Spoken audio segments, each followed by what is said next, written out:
மனசு ரொம்ப ஸ்ட்ரெஸ்ஸாக இருக்கப்போ, ஆஃபீஸில் ப்ரெஷர் இருக்கிறப்போ, இல்லை நம்மளோட எதிர்காலத்தை நினச்சி பயம் வரும்போது உடனே அமேசான்லேயோ ஃப்ளிப்கார்ட்லேயோ எதையாவது ஆர்டர் பண்ணுற பழக்கம் உங்களுக்கு இருக்கா?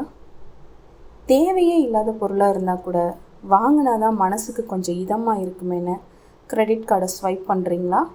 இல்லை ஸ்விக்கியில் யோசிக்காமல் சாப்பாடு வாங்கி சாப்பிட்றீங்களா? அப்போது ஜாக்கிரதை, நீங்கள் தெரியாமலேயே டூம் ஸ்பெண்டிங் அப்படிங்கிற ஒரு ஆபத்தான உளவியல் சுழலுக்குள்ளே மாட்டிகிட்ருக்கீங்க.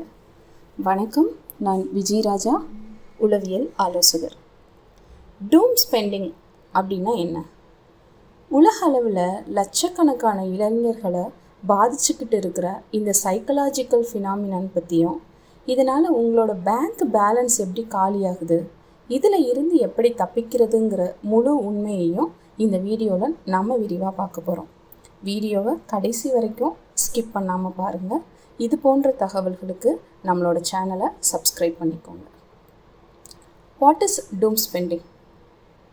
முதல்ல டூம் ஸ்பெண்டிங் அப்படின்னா என்னன்னு தெளிவாக புரிஞ்சுக்குவோம். நாம் தினமும் சோஷியல் மீடியாவில் நெகட்டிவான நியூஸ் பார்க்குறோம். பொருளாதார வீழ்ச்சி, வேலைவாய்ப்பின்மை, விலைவாசி உயர்வு பற்றி இது மாதிரியான செய்திகளை நிறைய நம்ம படிக்கிறோம். இதை தான் உளவியலில் டூம் ஸ்க்ரோலிங் அப்படின்னு சொல்லுவாங்க. இந்த செய்திகளை பார்த்து நமக்குள்ளே உருவாகிற பயம், விரக்தி மற்றும் ஸ்ட்ரெஸ் இதெல்லாம் மறக்கடிக்கிறதுக்காக நாம் செய்கிற அவசரமான செலவுகளுக்கு பேர் தான் டூம் ஸ்பெண்டிங். அதாவது எதிர்காலத்தில் என்ன நடக்க போகுதோ தெரியாது, நாம் சேவ் பண்ணி மட்டும் இப்போ என்ன ஆக போகுது, இப்போது கையில் இருக்கிற பணத்தையாவது செலவு பண்ணி ஜாலியாக இருப்போம் அப்படிங்கிற ஆபத்தான மனநிலை தான் இது. இது ஏதோ ஒரு சிலருக்கு மட்டும் வர்றது இல்லை. ஜென்சி மற்றும் மில்லேனியல்ஸ் மத்தியில் இது ரொம்ப வேகமாக பரவிக்கிட்டு இருக்குன்னு சர்வதேச ஆராய்ச்சிகள் சொல்லுது. சரி, ஸ்ட்ரெஸ்ஸாக இருக்கும்போது மூளை ஏன் நம்மளை செலவு பண்ண தூண்டுது? இதுக்கு பின்னாடி ஒரு மிகப்பெரிய நியூரோ சயின்ஸ் அப்படின்ற ஒரு ரகசியம் இருக்குது.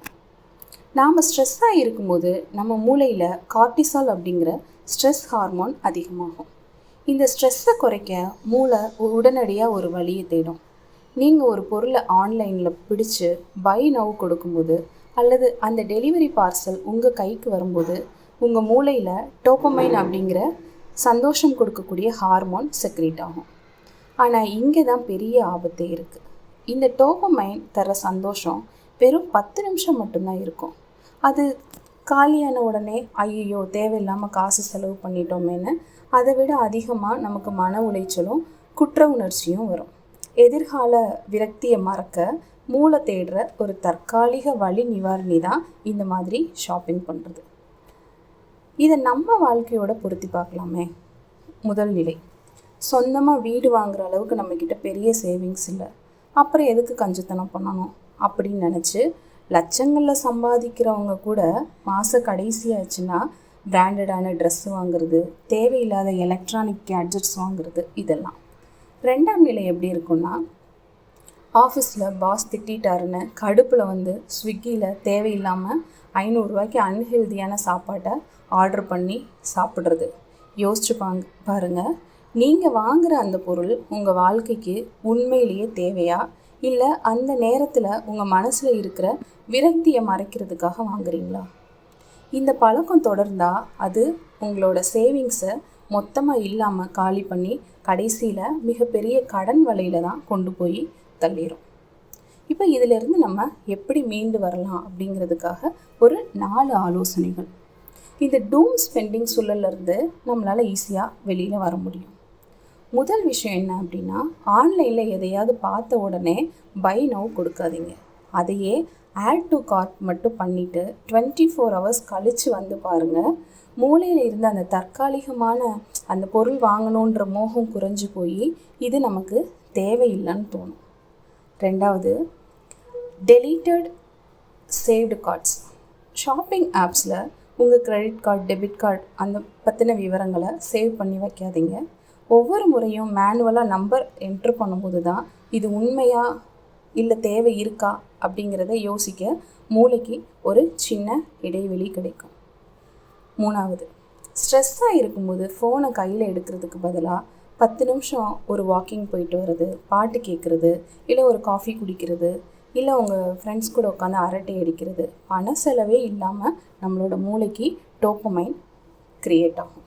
4வது, ஒரு ஃபன்னான ஒரு விஷயத்தை நீங்கள் அந்த டைமில் பண்ணுறது.